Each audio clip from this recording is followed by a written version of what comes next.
right, how about some Senate side thoughts on Speaker McCarthy's debt ceiling plan? We haven't heard any of those. Let's ask Alabama Senator Katie Britt. Senator Britt, welcome back to the show. You've undoubtedly heard about Kevin McCarthy's speech and the Republican plan. What do you think about it? What are your first impressions? Look, I am so pleased to see Speaker McCarthy leading on this issue. I wish we saw some real leadership out of the White House or even with Democrats in the House or the Senate. Speaker McCarthy knows that our current path is not sustainable. He knows that the debt that we have currently, and if you look at the president's budget proposal, putting us $50.7 trillion in debt by 2033, that is not just fiscally irresponsible, it's morally irresponsible. So I am grateful for his leadership, and we look forward to seeing this continue to unfold. You know, one of the things that occurred to me is if you got that deal, spending cuts, more or less $4 or $5 trillion, I think it'll be in that neighborhood of savings. That would help the Federal Reserve. Maybe the Fed wouldn't have to raise rates so much because maybe deficits and borrowing would be a little lower. At once you could have the two working together for a change. I wish the Fed chairman would come out and support it. Wouldn't that be nice? Also, I mean, let's produce more energy in this country. When we had the Fed chairman in front of the banking committee a few weeks ago, I asked him that very question.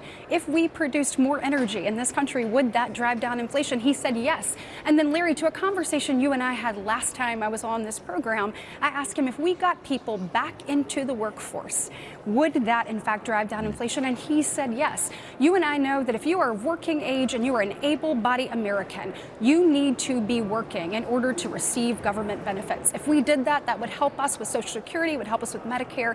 It puts the numbers in the right place, and it also gives people the dignity of an honest day's work, which we know is what this country is all about. And I couldn't agree more. I mean, work requirements are one of my highest priorities. The other thing, Senator, is the student loan cancellations are going to fight that. They're going to try to revive the REINS Act, the Regulatory Act, which, you know what, this crazy EPA stuff, I know there's a lot of regulations, but this EPA stuff strikes me as being even crazier than most, ending gas-powered cars. And no one ever voted on it.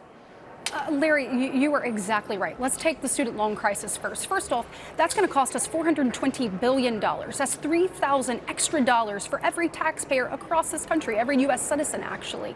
If you look right now at our current debt, our $30 trillion debt, $31 trillion debt, that's about $94,000 that every U.S. citizen owes. And so they're just adding more on top of that, again, saying that there are no requirements for responsibility in this nation. When you look at the disastrous Green New Deal plan of the Biden administration, it continues to fail Americans. It prioritizes other countries and interests above hard-working Americans. Just look at the president's budget.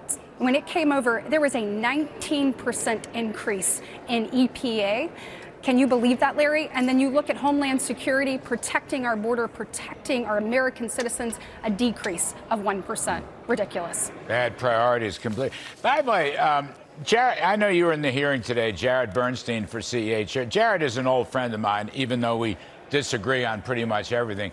But did he really say the Inflation Reduction Act is going to pay for itself? Did he really say that? Oh, he did. He did. It's not going to pay for it. I mean, I love the guy. No. Don't get me wrong. He's a wonderful human being. I just disagree with him on all these topics. I absolutely do, too. And if you look at where we are, I mean, hardworking Americans are paying the price of this Bidenomics, I mean, that we are seeing each and every day. It's playing out at the grocery store, where prices are up 20%. It's playing out at the gas pump, where energy cost is up 36%. When I go as a mom of two to the grocery store to run carpool, I have to deal with these things. We need the Biden administration to realize that this continual spending, this tax and spend spree that they're on, must stop. We need more energy produced. We need to make sure that we rein in spending and that we have a responsible way moving forward. And I am hopeful that through these conversations we can get through to the White House and certainly appreciate Speaker McCarthy taking the lead on this. Well, maybe Biden, will go out on a second date. Maybe you'll have a second date and something good. Maybe drive-in movie, a cup of coffee. I don't know. Could be anything. Anyway. Maybe. I was glad to see the energy package being a part of it, permitting reform, all of that. We appreciate Speaker McCarthy's leadership and look forward to making sure that we're responsible in this nation with taxpayer dollars. Senator Katie Britt. We appreciate it very much. Thank you so much, Larry.